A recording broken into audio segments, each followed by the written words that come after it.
What's going on, guys? Welcome back to the channel. Welcome if it's your first time here. Before I get today's video started, I give a shout out to today's video sponsor, preparedness.com.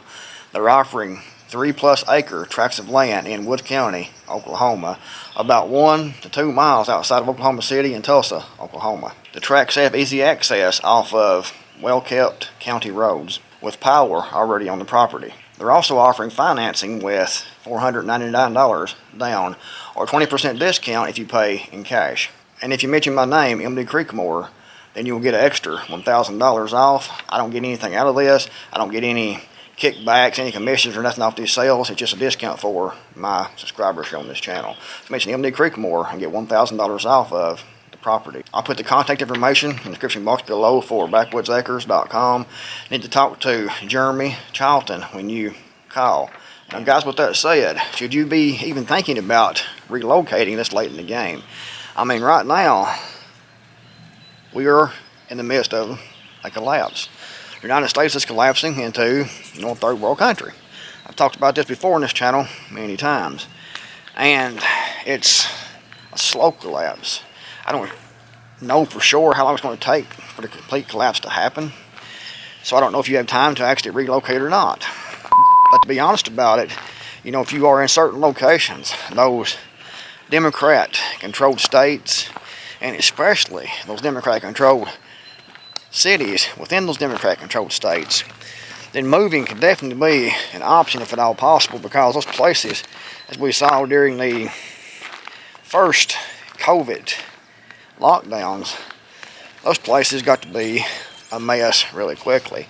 And if you're in an urban area and those trucks stop coming in, those food shipments stop, those shipments of consumer goods stop or get completely, cut back severely, those cities are going to burn. So if you're in one of those places, you might consider still yet trying to get out.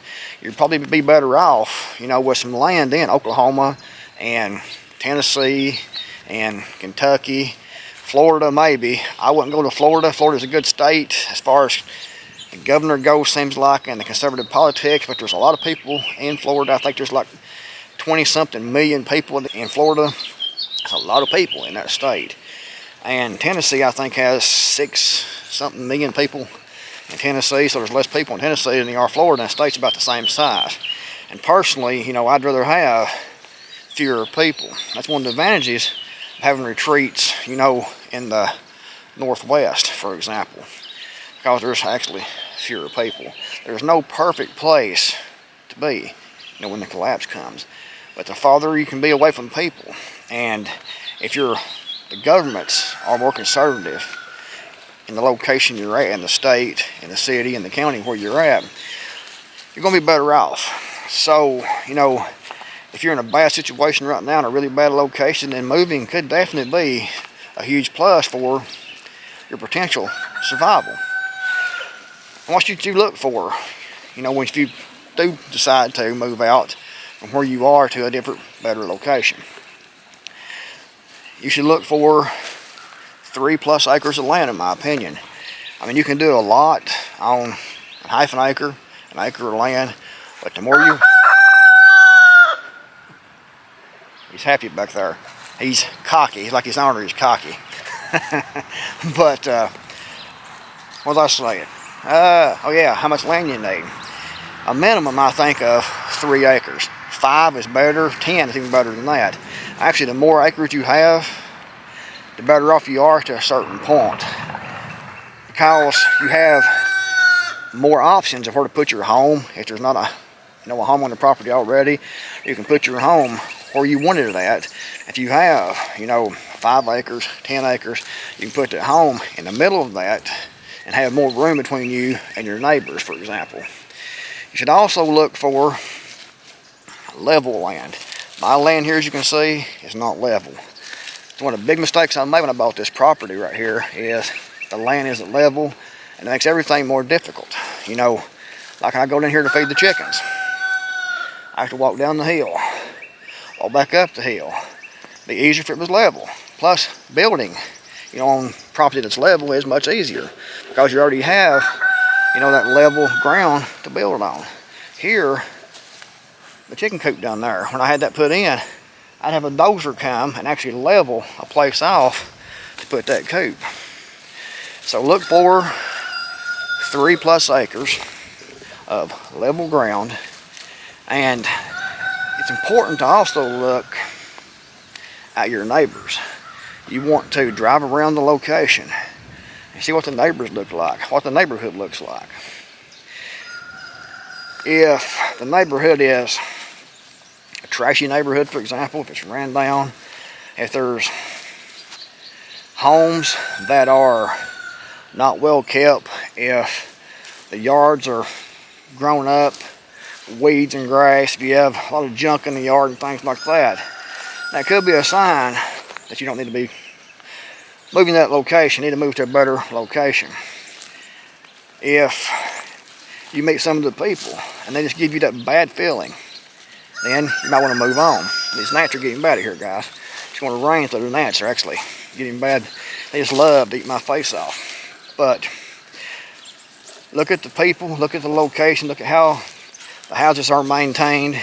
You want to go talk to maybe the local sheriff, the police department, and ask about crime in the area, because you want a neighborhood with low crime, because during a collapse, crime's going to pick up, it's going to get worse no matter where you are. But if you're already in an area that already has a high crime rate, for example, a lot of meth labs, a lot of marijuana farming, thefts and things like that, you want to avoid those areas, because those areas will just get worse. As the economy gets worse and as things get worse, that crime rate will actually increase.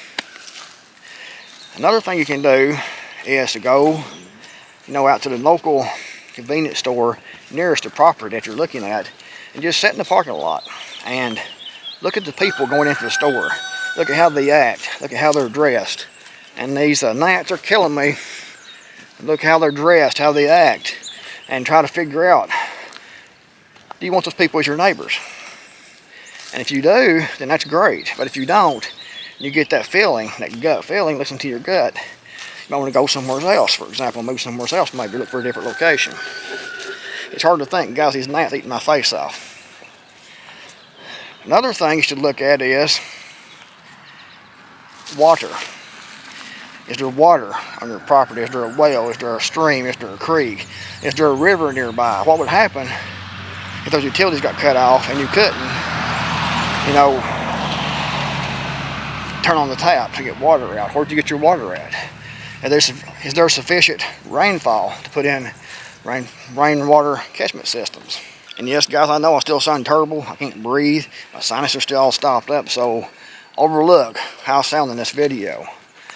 But that's some of the main points to look at: is how much acreage, the lay of the land, is there water available, what does the people in the community look like, what's the crime rate like, and then if you still think you're better to go there than where you are, then by all means get going right now. Don't wait any longer, because time is definitely running out. As far as actually setting up a self-reliant homestead, your time is running out to do that, I think. You can work with what time you have and keep improving that over time, hopefully. But as far as having everything set up, like moving today to a different location and setting up your home, your self-reliance, your gardening, your chicken coops, your making your land productive, there's not enough time, I don't think, between now and when the main collapse happens. But you can move and do what you can, because you'd probably be better off to go ahead and relocate than you would if you stayed in one of those urban areas, one of those Democrat-controlled states, cities, or counties. But anyways, guys, go description box below, click on the link to backroadacres.com. Check out what you have there. If you're interested in Oklahoma, it's a great opportunity. Thanks, guys, for watching. I'm going to create more out of here. I'll see you all in the next video, hopefully.